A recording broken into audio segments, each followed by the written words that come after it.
அண்ணே, இந்த தெருவிளக்கில் படித்து முன்னேறினாங்க, எந்த வசதியும் இல்லாமல் முன்னேறினாங்க, இப்படிலாம் நம்ம பேப்பரில் படிக்கிறோன்னா, புஸ்தகத்தில் படிக்கிறோன்னே, அதெல்லாம் உண்மையாக இருக்குமாண்ணே?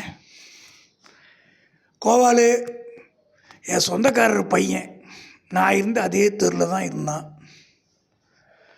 ஏழ்மை அவங்களுக்கு, கரண்ட்டு கிடையாது, சிமினி விளக்கு தான் வச்சுருப்பாங்க.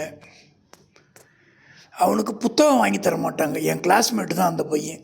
புத்தகம் கூட வாங்கி தர மாட்டாங்க அவங்க வீட்டில், எனக்கு தெரியும். நோட்டு ஒரு நோட்டை வச்சுக்கிட்டு மேக்கப் பண்ணுவான் எல்லாத்துக்கும். ரொம்ப சிரமப்பட்டான், கொஞ்சம் நஞ்சம் சிரமம் இல்லை. ஆனால் கூட 10ஆவதில் அப்படி எதிர்மறையாக இருந்து கூட ரோட்டு நீ சொன்னியே, ஸ்ட்ரீட் லைட்டில் உட்காந்து படித்ததை நான் பார்த்துருக்கேன். அப்படி இருந்தவன் ஸ்கூல் ஃபஸ்ட்டு வந்தான் 10th. ஆனால் அவனை மேற்கொண்டு படிக்க வைக்க அவங்க வீட்டில் தயாராக இல்லை. வேலைக்கு போன்னு சொல்லிட்டாங்க.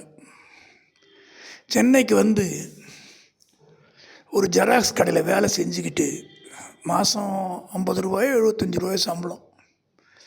அப்படியே +2 படிச்சுட்டு கரஸ்பாண்டன்ஸில் பிகாம் ஜாயின் பண்ணான். அவனுக்கு அந்த அளவுக்கு பிகாம் புரியல கரஸ்பாண்டன்ஸில். ஆனால் ஃபீஸ் கொடுத்து டியூஷன் போகவும் வழி இல்லை. ஒருத்தட்ட போய் உதவி கேட்டிருக்கான், எனக்கு பாஸ் பண்ணால் போதும், கொஞ்சம் ஹெல்ப் பண்ணுங்கன்னு.